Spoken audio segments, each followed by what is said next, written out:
नमस्कार, मैं हूं प्रदीप कुमार। जो भी कहूंगा सच कहूंगा, सच के सिवा कुछ नहीं कहूंगा।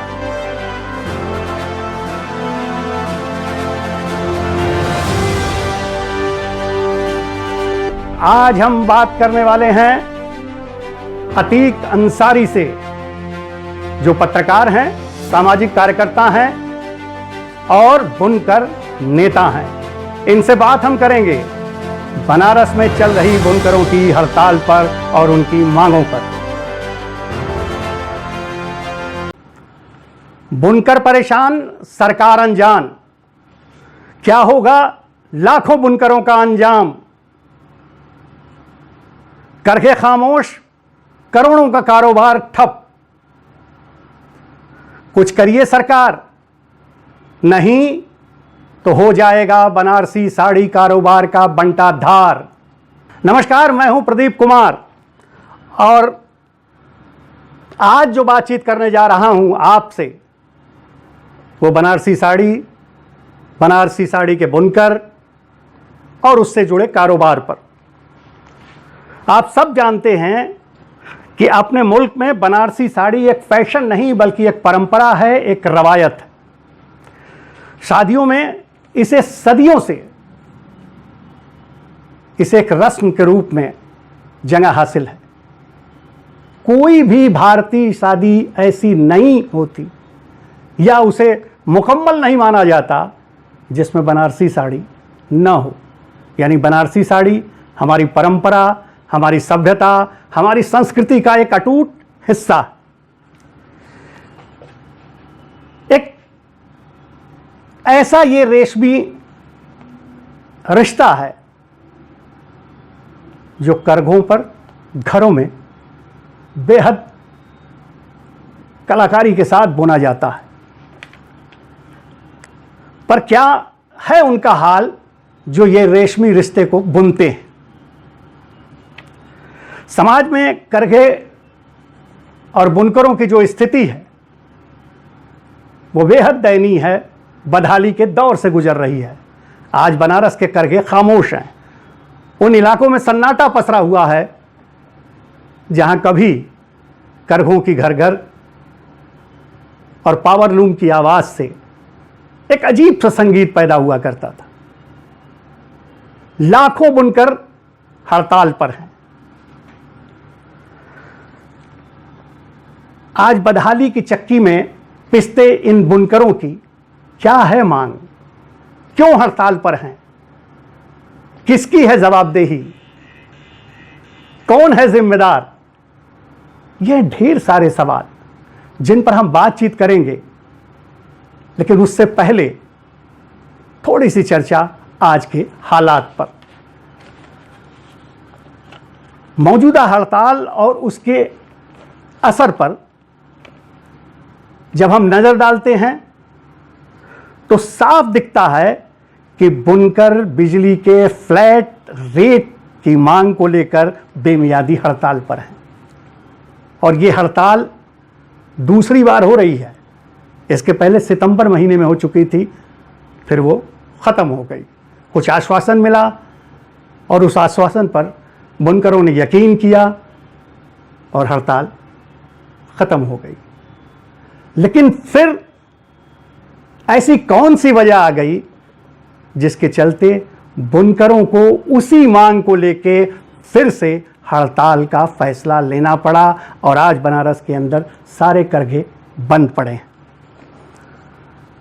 इसका सबसे बड़ा असर पड़ रहा है बनारस की अर्थव्यवस्था पर, क्योंकि बनारस के अर्थव्यवस्था की रीढ़ है साड़ी का कारोबार। कहा जाता है कि हर रोज करीब इस धंधे से 100 करोड़ से अधिक का कारोबार होता है। और उसकी सबसे बड़ी वजह यह है कि सिर्फ बुनकर इस कारोबार से नहीं जुड़ा है, इस कारोबार से कई तरीकों से दूसरे लोग भी जुड़े हुए हैं।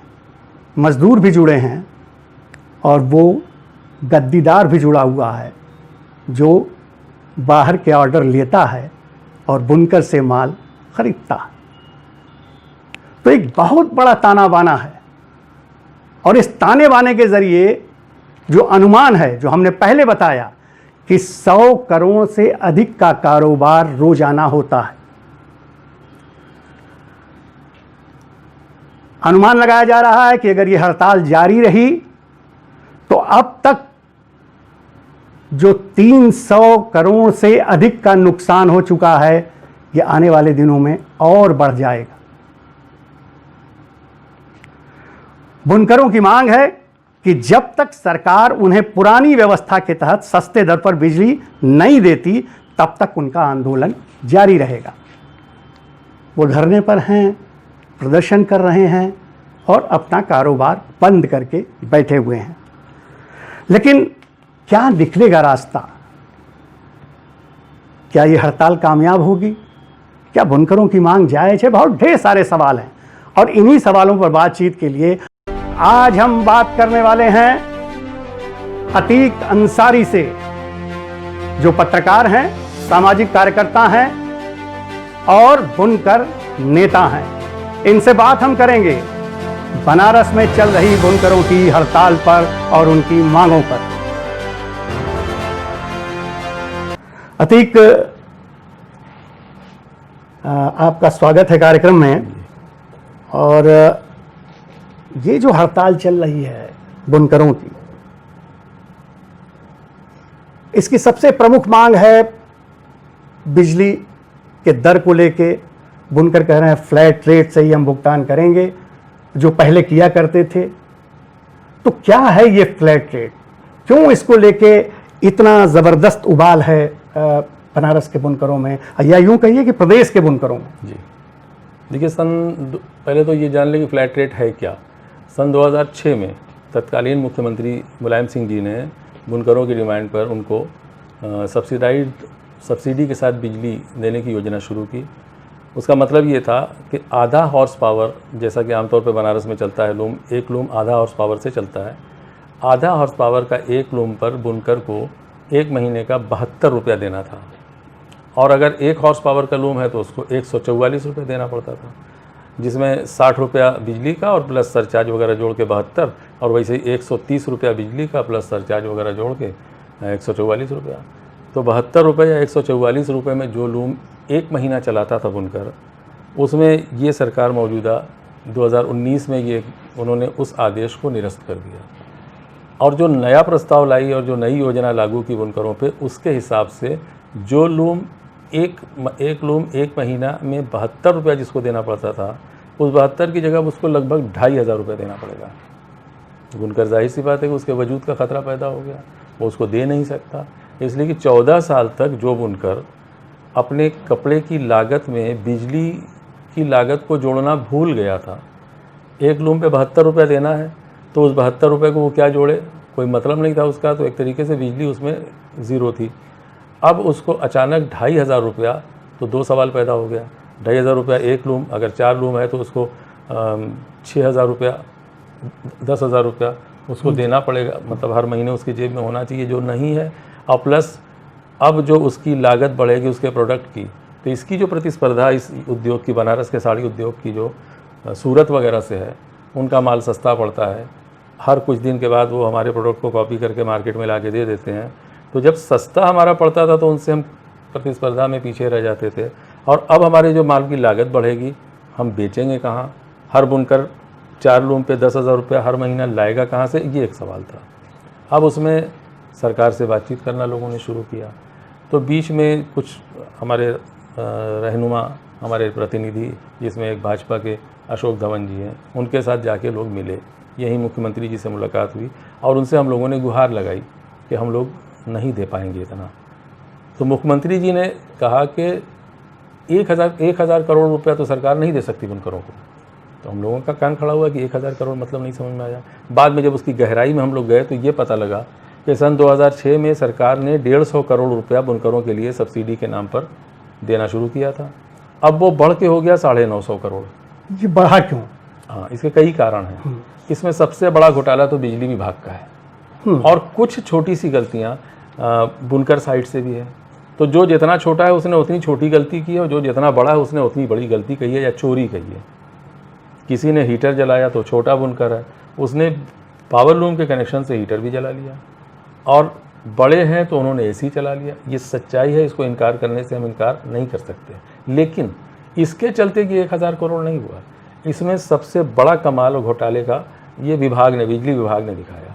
इन्होंने बुनकर का कनेक्शन ऐसी ऐसी जगहों पर देना शुरू किया। मसलन कोई आरा मशीन चल रही है बुनकर के कनेक्शन से, आइस फैक्ट्री चल रही है बुनकर के कनेक्शन से, पूरा पूरा मॉल चल रहा है बुनकर के कनेक्शन से। अच्छा, सरकार ने गरीबी के नाम पे दिया था, उसके बाद दूसरे तरह की नई मशीनें आई जिसका लोड ज़्यादा, उनकी डिमांड ज़्यादा, तो कुल मिला के दुनिया भर के सारे लाइन लॉस को बिजली विभाग ने बुनकरों पे डाल दिया, और वो आ गया 950 करोड़। तो ऑब्वियसली सरकार को तो लगेगा ये जो आप लोगों की बातचीत हुई जी, हमको लगता है कि कई बार बातचीत हुई होगी। कई बार बात इस बातचीत में सरकार के सामने बुनकर तंजीमों ने रखा कि नहीं कि ये जो गड़बड़ी हो रही है, ये रखा ये कि सरकार ने ये कहा। पहले तो पहली कोशिश धवन जी ने जो की कि सरकार, ये मुख्यमंत्री जी से, कि वो जो 2019 में जो आपने आदेश पारित किया है नया 2500 वाला, इसको स्टे कर दीजिए, वो उन्होंने मान लिया। दूसरी कोशिश उन्होंने ये की कि ये लॉकडाउन में बुनकर परेशान था, कारोबार तो किया नहीं है, तो और तमाम वो बिल जो है वो बढ़ती चली जा रही है। मामूली 2 लूम के बुनकर के यहाँ लाखों में बिल आके रखी हुई है, तो इस पर कुछ आप नरमी से सोचिए। सरकार ने सोचा, और उन्होंने पहले तो मार्च तक का ऐलान किया कि मार्च तक उसी पुरानी योजना के तहत वो जो फ्लैट रेट था 72 रुपये 50 पैसे संभवतः है। हाँ जी, उसके हिसाब से हम जमा कर लेंगे मार्च तक।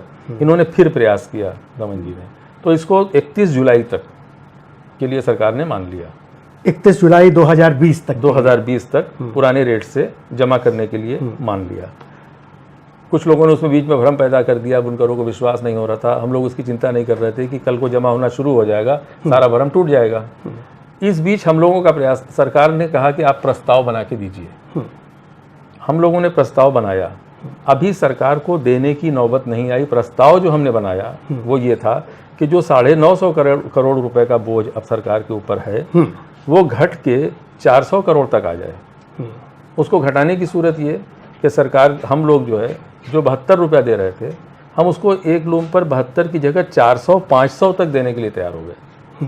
तो इधर से सरकार की ये बढ़ी इनकम, और प्लस ऊपर जो आपने ये जो चोरियां हैं, इसको सरकार ईमानदारी से स्क्रूटनी करा ले विभाग से कि जितने नॉन बुनकर हैं उनको देख ले कायदे से, उनको डिस्कनेक्शन दे, लोड कम होगा। तो हम लोगों ने कुल जोड़ घटा के ये निकाला था कि 400 या 500 करोड़ रुपए तक आ जाएगा ये। तो 950 करोड़ से घट के 4 या 500 आता है। तो सरकार को शुद्ध रूप से, यानी ये प्रस्ताव आप लोगों की तरफ से जो सरकार के सामने रखा गया, अभी गया नहीं, इसमें अड़चन आ गई। अभी हम लोगों ने प्रस्ताव दिया नहीं है। अड़चन इसमें ये आ गई कि सरकार ने कहा कि हम पहली, अभी लास्ट हम लोगों की कुछ दिन पहले मुलाकात जब बात हुई नवनीत सहगल जी से, उप प्रमुख सचिव से, तो उन्होंने ये ऐलान किया कि 30 जनवरी पहले उसको जो मार्च तक का था मामला, उसको बढ़ा के 31 जुलाई तक कर दिया। हम लोग खुश हो गए कि चलो भाई अब सितंबर अक्टूबर से नई योजना आएगी, और उसमें काफ़ी छूट भी दे दी कि अब जब डिस्कनेक्शन नहीं होगा, किसी तरह का प्रताड़ना नहीं होगी, शोषण नहीं होगा, वगैरह वगैरह।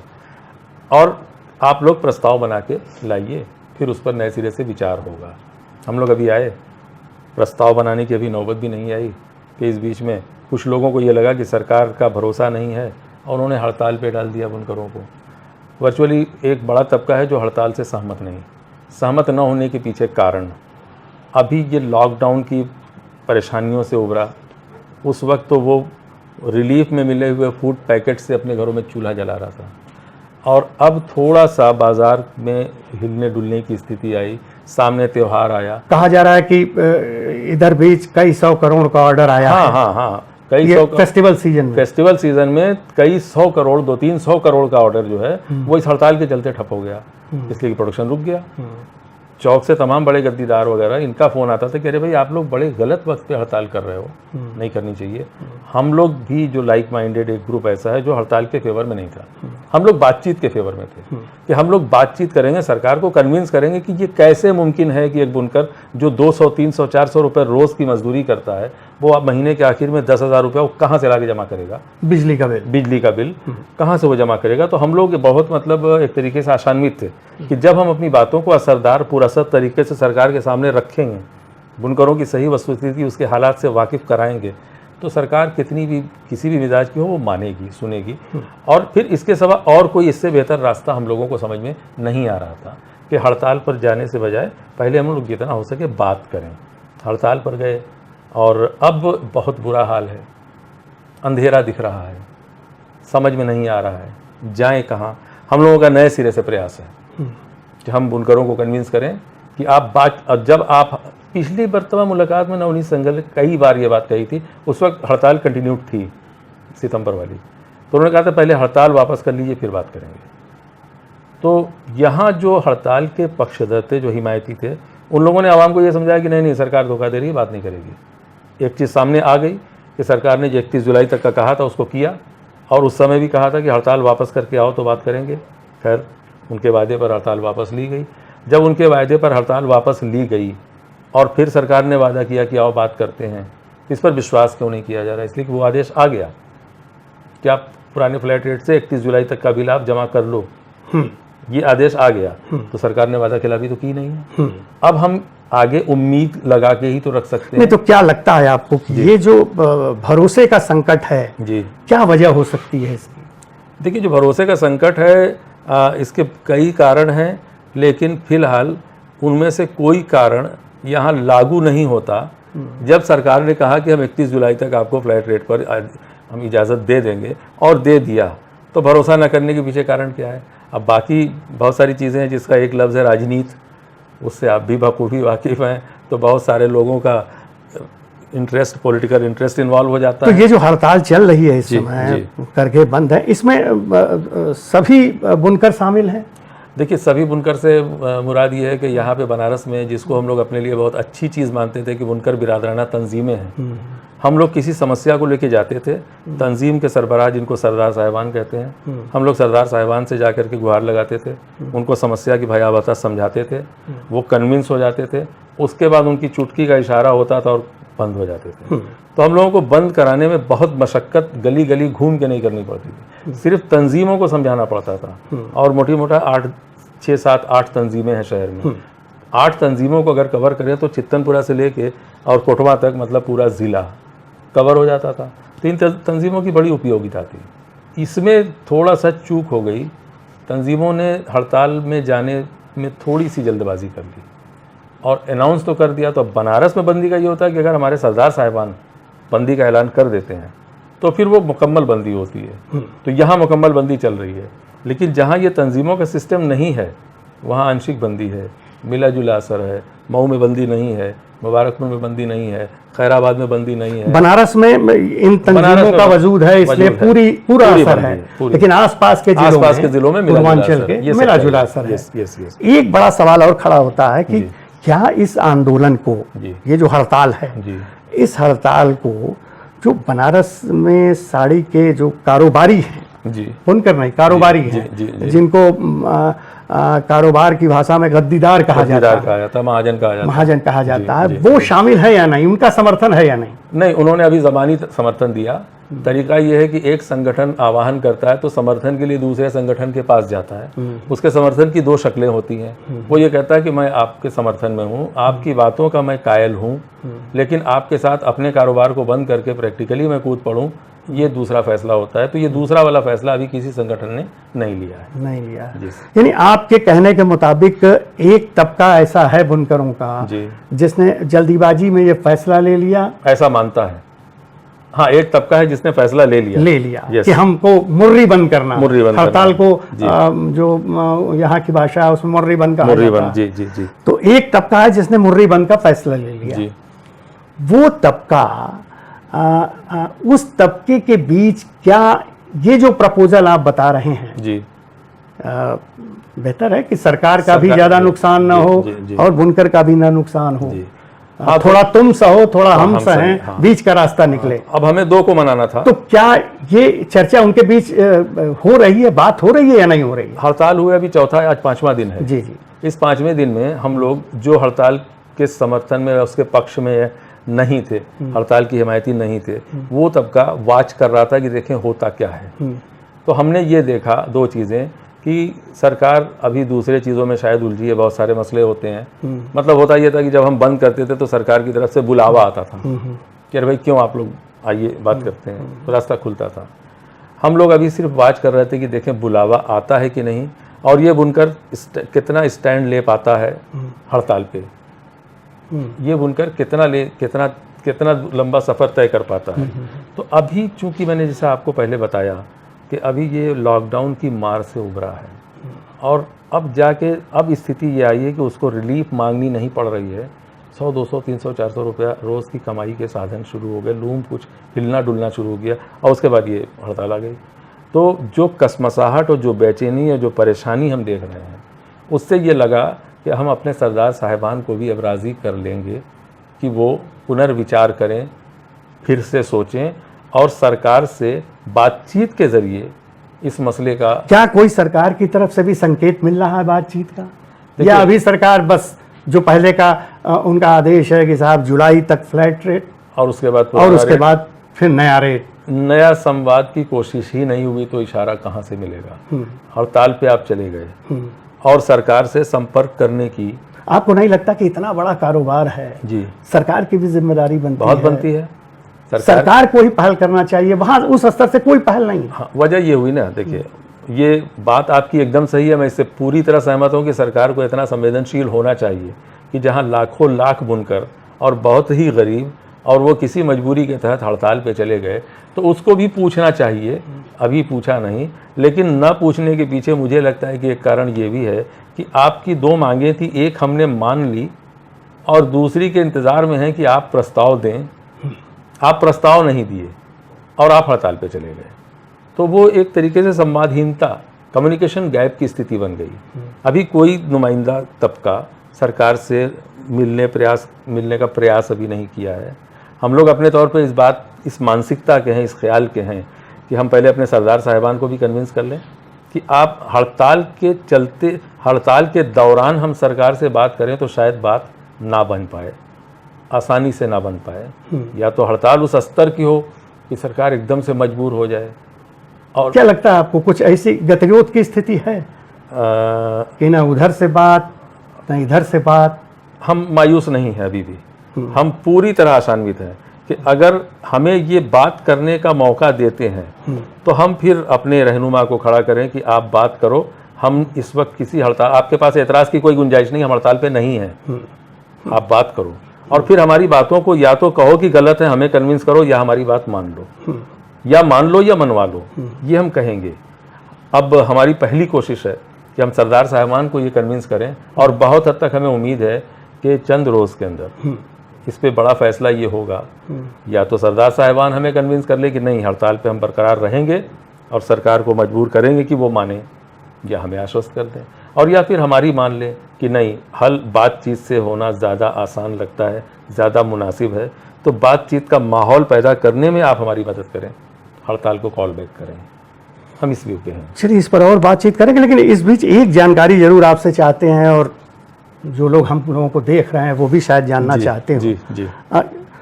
बनारस में कितनी तादाद होगी बुनकरों की? देखिए, ऐसे तो कोई अनऑर्गेनाइज्ड इंडस्ट्री कही जाती है, इसका लेखा जोखा कहीं किसी विभाग में उस तरह से नहीं मिलता, ऑथेंटिक जिसको कहते हैं। लेकिन पावर लूम की जहाँ तक बात है, तो एक चीज़ है जो इसके कुछ आंकड़े बहुत हद तक सच्चाई की करीब तक बता देता है, वो है पावर लूम का कनेक्शन। उसके ज़रिए विभाग बता देता है कि हाँ इतने कनेक्शन हैं। तो 30,000 कनेक्शन बनारस में है। हाँ। और 30,000 कनेक्शन है। एक कनेक्शन वाला 2 लूम चलाता है, एक कनेक्शन वाला 4 चलाता है, एक 10 चलाता है, ये भी है। तो अगर एवरेज 5 लूम पकड़ लें एक कनेक्शन पे, इसलिए कि 2 भी है, 4 भी है, 6 भी है, 8 भी है, 10 भी है, अगर 5 भी पकड़ लें तो 1.5 लाख पावर लूम हो गए जो कनेक्शन है। अगर अनऑथराइज भी कहीं चल रहे हों तो उसका पता नहीं है, लेकिन मिनिमम 1.5 लाख लूम है। अब अगर एक लूम पे 5 सदस्य भी डिपेंड करते हैं उसकी दाल रोटी, तो आप समझ लीजिए 5 लाख से ऊपर एक अनुमान है। 7.5 लाख 7.5 ऐसे आता है। अब वो 8 होगा, 10 होगा, 7 नहीं होगा, ये मेरा दावा है। ये तो लूम क्या हो गया ना। जी। उसके बाद जो इससे जुड़े हुए लोग हैं, नहीं, एक चीज़ यहाँ थोड़ा सा और समझना चाहेंगे आपसे जी। कि पावर लूम, जी। आप बार बार पावर लूम की जी, बात जी, कर रहे जी, हैं, जी। तो पावर लूम के अलावा भी करघे चलते हैं, हाँ जिनको हैंडलूम कहा हाँ है। हाँ हाँ, हथकरघे। ये शहर ही हैंडलूम का था, इसकी पहचान ही हैंडलूम में थी। ये 3 या 4 दहाई पहले किन्हीं कारणों से बहुत मंदी आई, तो आवश्यकता आविष्कार की जननी होती है, तो तलाश शुरू हुई, तो लोगों को पावर लूम की शक्ल में एक रोशनी दिखी। तो इस शहर में 70s के दौर में पावर लूम ने कदम रखा, तो बहुत तेज़ी से हैंडलूम से ही डाइवर्ट होकर लोग पावर लूम में आए। उसने प्लेन कपड़ा बनाया, उसको साड़ी की शक्ल देने के लिए एक प्रिंटिंग इंडस्ट्री यहाँ कायम हुई। तो ये 80s का दौर था। तो एक तरफ अब जो हैंडलूम 100 चलता था उसकी जगह फ़र्ज़ कर लीजिए 50 हो गया, तो प्रोडक्शन घटा, डिमांड बढ़ी, तो ये भी खुश हो गए। इधर पावर लूम में लोगों को मिला रोज़गार, इधर प्रिंटिंग। तो हैंडलूम, पावर लूम, प्रिंटिंग, ये बनारस का गोल्डन पीरियड कहा जाएगा, 70s, 80s का, 90s का, कि तीनों इंडस्ट्री। आज क्या स्थिति है अब आज पावर लूम की तुलना में जो हैंडलूम है? आज स्थिति ये है कि 5% हैंडलूम बचे हैं, 95% पावर लूम है। तो इस लड़ाई में जी जो हथकरघा वाले बुनकर हैं, जी, उनका तो सीधे कोई रिश्ता नहीं है, कोई रिश्ता नहीं है। तो वो तो शामिल नहीं होंगे, क्या कहा जाए? शामिल नहीं है, शामिल नहीं है। तादाद भी बहुत कम है, इसलिए बहुत सेहत पे असर नहीं पड़ता। हड़ताल की सेहत पे बहुत असर नहीं पड़ता। हाँ, अब एक नई चीज़ आई है, रैपियर, जिसकी डिमांड बहुत ज़्यादा है। डिमांड मतलब उस पर पावर की डिमांड बहुत ज़्यादा है, हेवी लोड लेता है। तो शुरू में जब पावर लूम आया था, तो हैंडलूम वर्सेस पावर लूम एक छोटा सा कॉन्फ्लिक्ट शुरू हुआ था। ठीक है, वो इस पे हैंडलूम, पावर लूम पे डिज़ाइन बनने लगेगी, तो हैंडलूम का क्या होगा। तो हुआ वही जो डर था, हैंडलूम समाप्त हो गया। और वो हैंडलूम बुनकर चिल्लाते थे कि पावर लूम पर सब कुछ बनने लग जाएगा, तो हम क्या बनाएंगे। तो वो जो हैंडलूम पे बनती थी साड़ियाँ, वो पावर लूम पे बनने लग गई, सस्ती पड़ने लग गई। तो हैंडलूम धीरे धीरे ख़त्म हो गया। 5% बचा है, और वो बड़े आराम से है। इसको कहा जाता है अपनी भाषा में कि रज़ाई ओढ़ के घी पी रहा है, इसलिए कि उसका कोई विकल्प अब है नहीं, वो अकेला बनाता है और उसकी मार्केट बनी हुई है। अब इधर पावर लूम आया, फिर इधर से एक रैपियर आ गया। तो रैपियर से पावर लूम के वजूद को खतरा पैदा होगा। और फिर डिमांड्स में, दोनों में बड़ा अंतर है। पावर लूम की डिमांड कुछ है, मसलन बिजली की, और रैपियर की कुछ है। वो भी एक कॉन्फ्लिक्ट का जरिया बनता कहीं पर्दे के पीछे से दिख रहा है। ये तो फ्लैट रेट की बात हो गई, जो जिसको कहा जाए कि ताजा तरीन समस्या है। एक बुनकरों के साथ बहुत बड़ी समस्या है, और इसका हल होना बेहद ज़रूरी है जी। लेकिन एक लंबे समय से बुनकर के बदहाली की चर्चा चलती रही है। बनारसी साड़ी की जो पहले, आज से 1.5 दशक 2 दशक पहले स्थिति थी, आज की तारीख में वो नहीं है जी। तो ये क्या कुछ बात चलती है कभी कभी रेशम के धागों की समस्या, नकली धागे की समस्या, नकली बनारसी साड़ी की समस्या, इससे कितना प्रभावित हुआ है बनारस का जो परंपरागत साड़ी उद्योग है वो? देखिए, कुछ चीज़ें तो ऐसी हैं कि जो मीडिया में आती हैं, और देखने से, खबरों को पढ़ने से, हम चूँकि इसी पेशे से जुड़े हुए हैं और मीडिया से भी टच रहा है, तो मुझे कभी कभी हंसी आती थी कि शायद मीडिया वाले, हमारे भाई जो हैं, वो समस्या को समझ नहीं पाए। मिसाल के तौर पर असली नकली की बात कर लीजिए, तो बनारस होलसेल की मंडी रही है। यहाँ का बुनकर गद्दीदार को बेचता है, गद्दीदार होलसेल में बाहर को बेचता है। यहाँ आपस में एक दूसरे को धोखा दे पाना असंभव है कि कोई बुनकर नकली धागा लगा के बुने और किसी गद्दीदार को असली कह के बेच दे। असंभव है, मैंने कहा तो असंभव है। अब ये जो छोटी छोटी रिटेल की दुकानें हैं, जिन पे तीर्थयात्री आते हैं, टूरिस्ट आते हैं, उनको नकली को असली कह करके अगर वो बेच लेता हो, तो वो किसी गिनती में इसलिए नहीं। सुनिए, इस समय मांग के अनुसार जो रेशमी धागे की जो सबसे बड़ी एक रॉ मटेरियल है बनारसी साड़ी के लिए, सबसे बड़ी जरूरत, उसकी कोई समस्या नहीं। उसकी कोई समस्या नहीं है। जिसको रियल बनाना है और जिसको रियल खरीदना है, असली, वो असली बनाता है और वो असली खरीदता है उससे। उसका बनाने वाला और उसका खरीदने वाला दोनों अलग हैं, इसमें कोई झगड़ा नहीं है। हाँ, ये है कि तरक्की इतनी हुई है कि नकली धागे को असली की तरह इस तरह बनता है वो, कि हम लोग अक्सर नहीं पहचान पाते कि असली है कि नकली है। लेकिन यहाँ का धंधा पूरा विश्वास पर टिका हुआ है, इसलिए उसमें धोखाधड़ी कहीं नहीं है। अक्सर मीडिया में छप जाता है ये कि उनका जो है वो नकली बना के असली कह के बेच देते हैं। यहाँ संभव नहीं है। एक समस्या और बड़ी अक्सर आई थी जी कुछ समय पहले तक जी जी कि बड़ी संख्या में बुनकरों का यहाँ से पलायन हो रहा है गुजरात सूरत की तरफ। ये क्या मसला रहा? ये मसला ये रहा है कि देखिए, वक्ती तौर पे जब भी किन्हीं कारणों से मंदी बहुत भयानक आती है तो यहाँ के बुनकर दो एक काम ऐसे हैं जो पूरे मुल्क में होता है और यही करते हैं, डाइंग, रंगाई, पॉलिश। आप हिंदुस्तान के किसी शहर में जाइएगा, वहाँ पे एक बनारस का बंदा पॉलिश करने वाला ज़रूर होगा।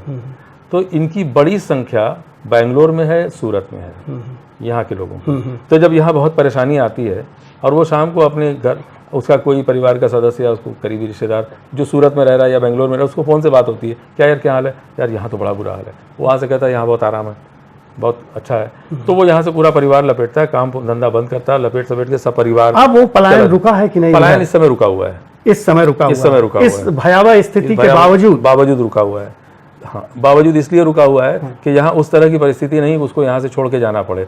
अब ये जो दो समस्या आई, एक तो लॉकडाउन और उसके बाद ये सरकार का ये मसला फ्लैट रेट का मसला, हड़ताल, इसके चलते समस्या तो बहुत बड़ी आई है।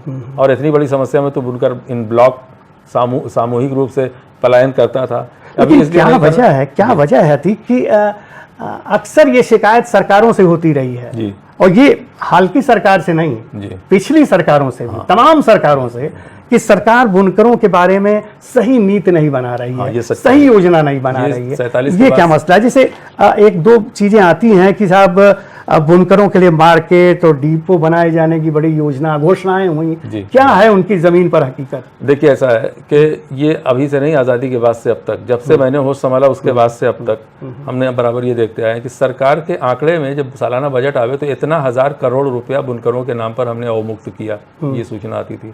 तो लगता था कि बुनकरों के घरों में सोने बरसने लगेंगे। लेकिन वो दरअसल सरकार की जो उसकी वितरण प्रणाली थी, उसकी जो मदद देने की जो प्रक्रिया थी, वो बड़ी अजीबोगरीब थी। ज़मीनी बुनकर से उसका कोई वास्ता कभी नहीं रहा। उसका मैकेनिज्म भ्रष्टाचार का शिकार हो जाता था। इसलिए कि ये कोऑपरेटिव सोसाइटीज़ के थ्रू सरकार ने हमेशा मदद दी। अब एक छोटा सा आंकड़ा बता दें आपको, तो आज वो कोऑपरेटिव सोसाइटीज आज भी मौजूद है? आज भी मौजूद है, लेकिन अब वो उतनी इफेक्टिव नहीं है, अब वो उतनी चर्चा में नहीं है। सरकार की योजनाओं में अब कोऑपरेटिव सोसाइटीज़ के थ्रू मदद देने की कोई बात नहीं है।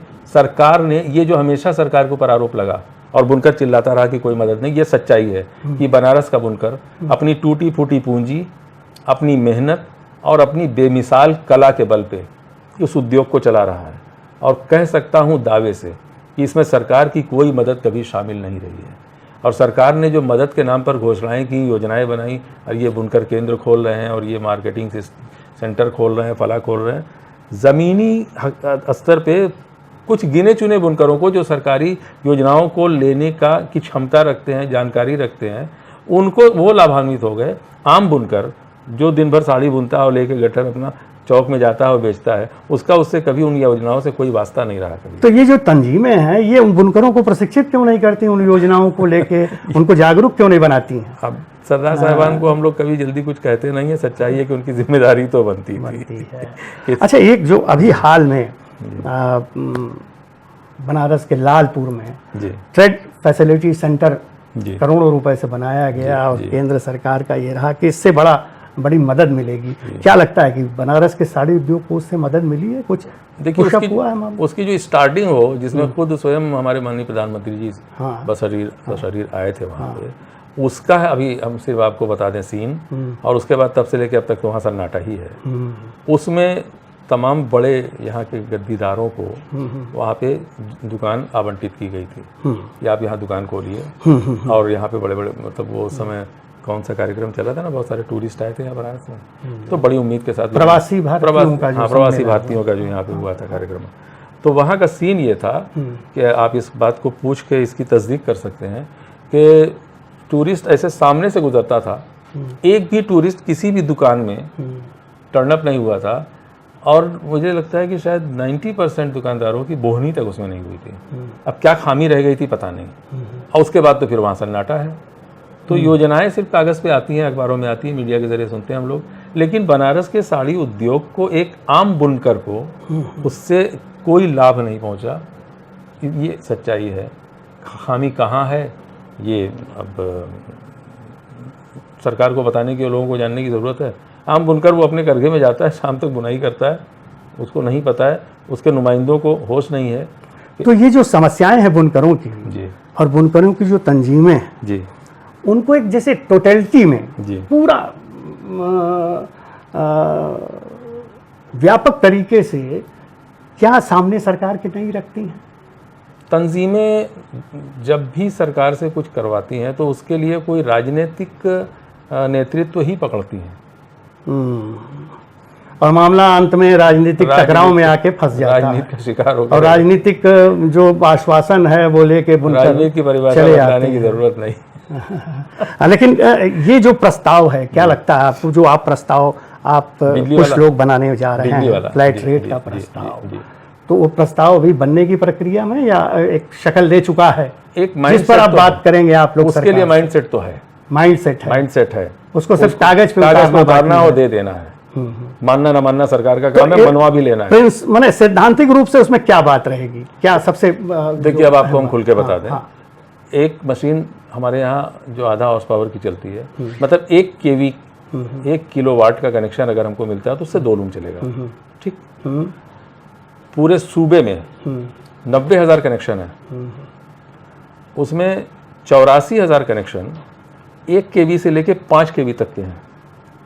जी नहीं, वो आप बता चुके हैं। जी, मैंने जी। ये हम जानना चाहते हैं कि ये जो उसके पीछे जो थीम है, जो आधार है, हमारे कि मांगने कुछ तुम बढ़ो कुछ हम बढ़ें, हमारे मांगने का 2 कुछ आधार तुम है। सहो कुछ हम सहें, ये कुछ हमारे तरीका निकाला जी, है। जी, हाँ। हमारे मांगने का आधार 2 है। एक तो ये कि आपका 950 करोड़ रुपया जो आपको देना पड़ रहा है सरकार को, वो घट के 400 या 500 करोड़ पे आ जाए। हमको 72 रुपया देना पड़ रहा है, हम 400-500 देने के लिए तैयार हैं और वो उसमें मीट आउट हो जाएगा। और उससे बनारस नहीं, पूरे सूबे के 90% 95% जी। बुनकरों की समस्या हल हो जाएगी और उनको उसी फ्लैट रेट पे बिजली मिल जाएगी जी, जो पहले मिलती थी। मिलती थी। जी। अब 10% 5% की समस्या अलग है, उस पर अलग से विचार भी हो सकता है, अलग से डिमांड भी हो सकती है। लेकिन 10% 5% बुनकरों के चक्कर में ये 95% बुनकर और 90% बुनकर पिस जाए तो वो 2 पाटन के बीच में साबुत बचा ना कोई, ये आम बुनकर की स्थिति हो जाएगी जो 400 रुपया रोज़ कमाता है। चलिए, बड़ी अच्छी बातचीत हुई आपसे, आपने बड़ी शुक्रिया। अच्छी जानकारियां दी शुक्रिया, शुक्रिया अतीक जी, आपका। इसके लिए आपका बहुत बहुत शुक्रिया।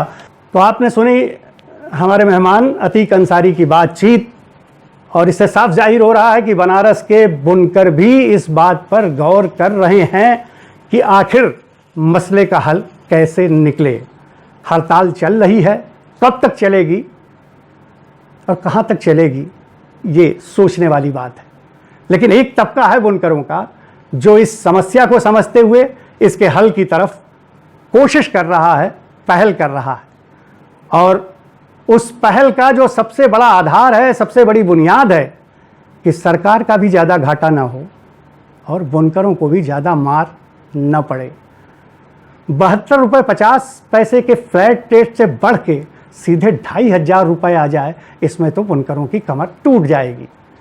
बुनकर तंजीमें और बुनकरों के संगठन इस बात पर गौर कर रहे हैं कि अगर रेट बढ़े भी तो वो 400-500 रुपए के बीच का रहे, ताकि आज जो कोरोना की मार झेलने के बाद बनारस का साड़ी उद्योग अपने घुटनों पर खड़े होने की कोशिश कर रहा है, वो कम से कम खड़ा हो सके, सांस ले सके।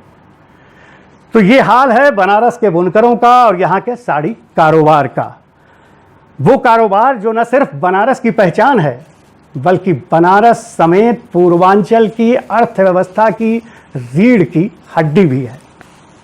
इसी बनारस में कभी कबीर ने करघे पर बैठे हुए साड़ी बुनते हुए यह लिखा था कि 2 पाटन के बीच में साबित बचा न कोय।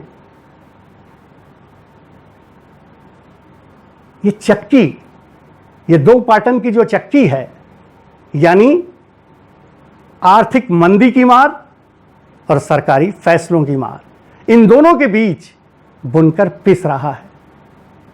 इस चक्की को रोकना होगा और पिसते हुए बुनकर की बदहाली को दूर करना होगा। उम्मीद है कि इस प्रधानमंत्री के संसदीय क्षेत्र में ये जो बुनकरों की स्थिति है वो सुधरेगी, उनकी दशा में सुधार आएगा। बुनकरों की बदहाली की तस्वीर सुधरेगी, इस उम्मीद के साथ हम आज से विदा ले रहे हैं। लेकिन चलते चलते ये ज़रूर कहना चाहते हैं कि जब मसला सुलझने वाला होता है तो उसके लिए दोनों पक्षों को कुछ न कुछ पहल करनी पड़ती है। बुनकर पहल करते हुए दिख रहे हैं, सरकार को भी देखना चाहिए, सुनना चाहिए और कुछ करना चाहिए। ये इसलिए भी ज़रूरी है कि बनारस के अर्थव्यवस्था की रीढ़ की हड्डी को और बनारस की पहचान को बना के रखना है। बनारसी साड़ी सिर्फ एक धंधा नहीं, बनारस की पहचान है, बनारस की धरोहर है। तो अब हमें दें इजाज़त, हम जल्दी ही फिर आपसे मिलेंगे देश, प्रदेश और बनारस के इसी तरह के सुलगते हुए मुद्दे को लेकर, सुलगते हुए सवालों को लेकर। नमस्कार। नमस्कार, मैं हूं प्रदीप कुमार। जो भी कहूँगा सच कहूँगा, सच के सिवा कुछ नहीं कहूँगा।